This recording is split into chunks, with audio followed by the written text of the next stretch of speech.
Hey guys, what's up? It's Tom Smith from Smithmeister Vids, and I'm here today to do a video on sniping once again, passive recon in particular.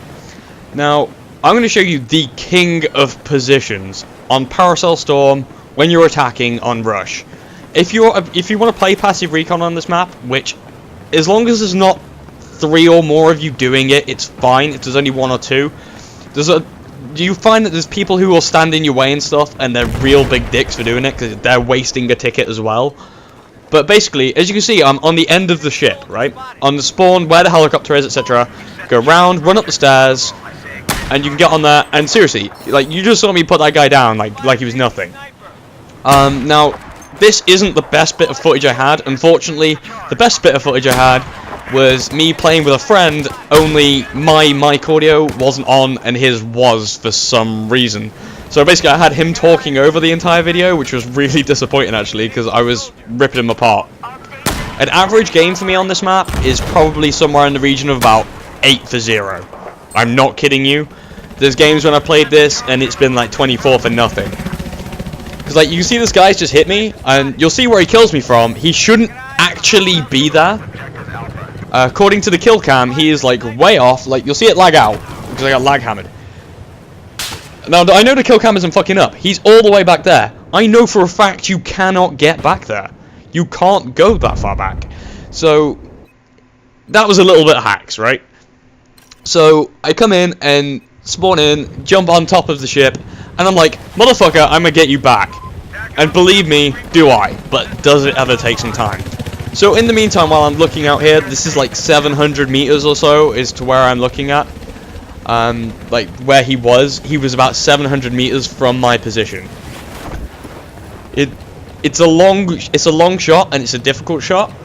Because of the fact you've got to account for all of that travel time. Someone who wiggles just a little bit, like this fucking guy, that's gonna factor in. You're gonna know about it. You're gonna know that it's not working out for you.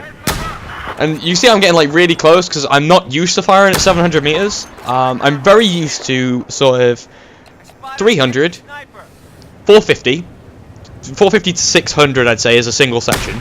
500 especially because of this map. And shooting towards 1,000 meters. Again, I've got that down. Where the big lines are on this crosshair, that's where I'm used to. And you can see, I'm only just about missing this guy. It was so infuriating because I was getting so close every shot and it was just not making contact. I was like, oh, come on. But as you notice, all you can hear is clunk, clunk, clunk, and that is me smashing the Q button all the time because it's how you win games. Our team won this game because of the fact they knew where the enemy was coming from at all times. I got probably as many points in spotting as I actually got in kills this game, because I think I finished with like 6 kills, which for me is pretty embarrassingly poor. As I said, had better footage, unfortunately kind of ruined. Plus I prefer to get my footage when I'm playing on my own, although I don't have teammates to back me up. For some reason it doesn't want to record my mic volume. For example, I'm doing this with Audacity right now. So that's why everything is so past tense. I was actually live commentating when I was doing this, and in my opinion I was doing a good job, but apparently that's not going to happen. So you're going to experience some slow gameplay now. Like, I'm not going to really get a lot for a while. So I'll talk about what I plan on doing next. The next big plan is Titanfall. Obviously with that coming out here next week. The plan is to YouTube stream that, do some commentaries, tutorials once I've got to grips with it, etc. Obviously I'll do an initial sort of how I feel about the game going into it when it comes out. For me, it's the idea of it is sort of, one, it's giant robots, therefore ultimate fun anyway. You know what I mean? It's like Pacific Rim, except on a smaller scale. So that to me is pretty cool, and it brings back all the old memories of Armored Core. But anyway, the other thing it reminds you a lot of is League of Legends. It's the League of Legends of first-person shooters. As in, you've got, like, few players on the team, and shit tons of minions to mow down, and therefore get points. And again, sniping at this guy, and he's not going down. It's just, why? Why? So, as you can see, I'm not wasting a lot of ammunition. I mean, I've still got 33 rounds left at this point. And this is where I make the decision to move forward, because I'm just not getting enough shots in. Unfortunately, the problem with 800 meters is, if they don't have, you can only counter snipe at 800 meters. You can do nothing else. You can't effectively passive recon, because, as I said, the slightest wiggle, the travel time at that range is like 2 seconds. You know what I mean? The slightest wiggle and you've missed. So any further out than 500 meters, unless you're going for specific counter sniping duties, don't. Just don't. 500 meters you can do. From that position I was on the end of the boat to the enemy targets, to the very end of the back that's tipped up to you where the objectives are, that is 500 meters. So you have to account for a minimum range of 375, 380 to 500 meters across that boat. And that is really easy to do once you get to grips with your sight. As I was mentioning in the first video, you've got to zoom in, you've got to make sure that sort of you're to grips with it, and that you spent some time in the test range. Seriously, it's so useful. I don't understand why a lot of people don't do it. It's a really good way to get to grips with weapons, vehicles, etc. Like, that's, to be honest, it's one of the ways that I got better with scout helicopters. I'm not pretending to be like some kind of sort of MLG pro with 420 with that. It's just I'm not. But what I am is more than competent. So you've got to make sure that you're in a position to take people out, and you're going to get into those positions, one, by learning the maps, which only comes with time and practice. I can't suddenly teach you like, oh, I can say like this is the perfect position for me, but I can't necessarily say this is the best position of all time. But I can say on this map specifically, because of the fact that I do it on a consistent basis, every time I'm attackers, I don't care if I'm trying to rank up any kind of weapon or anything like that, I'll instantly drop to recon on this map and attacking. I do the same for Hanan as well on the first sector, because again, anywhere you can put me on our cruiser, on the edge of the boat, I will mine for kills. I can often finish games with in excess of 10,000 score because of that fact. Because of all the headshot bonuses, as soon as you're more than 500 meters out, you're making like in the region of 700 points a kill, easily. And when you factor that in, you're leveling up really quick. I mean, it's the whole reason I'm probably ranking 94 is from my recon time.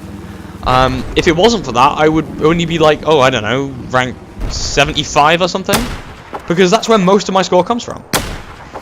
As you can see, I'm getting a little bit impatient with this guy at 300 meters. So I wasted a couple of shots there. To be honest, this isn't my best gameplay. It really isn't, and it's a little bit embarrassing that I have to use this one. But unfortunately, rush servers come along very rarely, and I don't really like Conquest.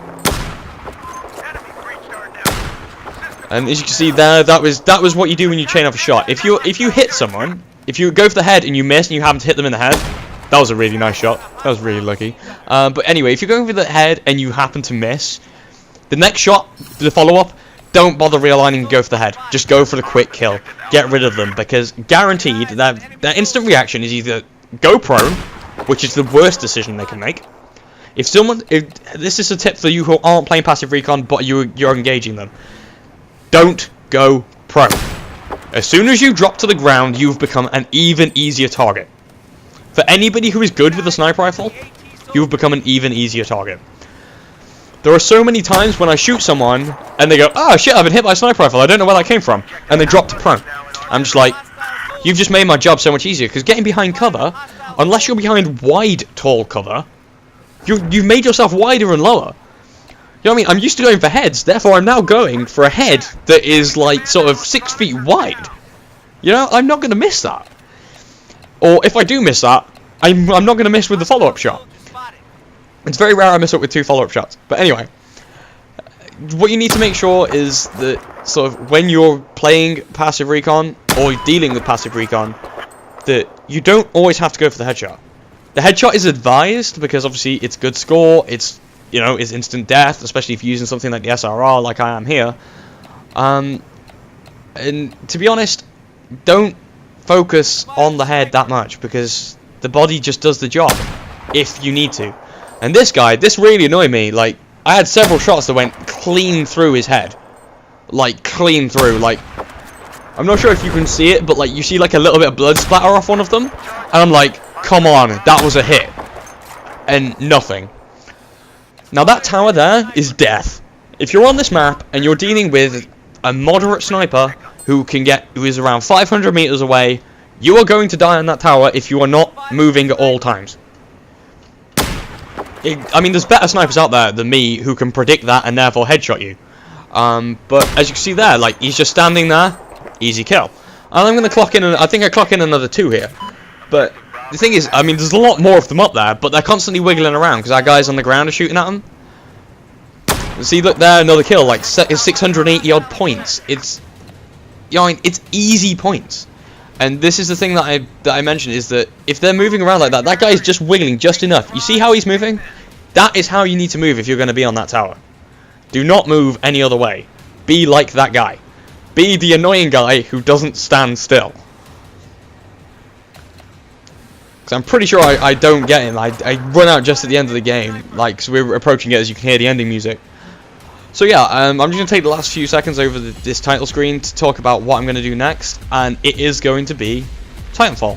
So with that, I mean, I intend to do an initial release, and as I've said before, and then sort of do tutorials on sort of what works best for different Titan loadouts. I'm going to experiment with all of that, and go into depth with some of the weapons. Not like sort of like going on Synthic and getting results like that, like people do for Battlefield, but just saying how I feel with the weapon, how sort of its damage translates, and honestly and some hopefully funny game footage of me and my friends, seeing, you know, nobody else will be doing that at the start.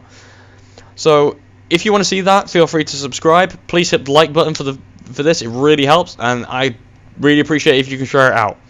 Okay guys, thanks for watching, love you, laters.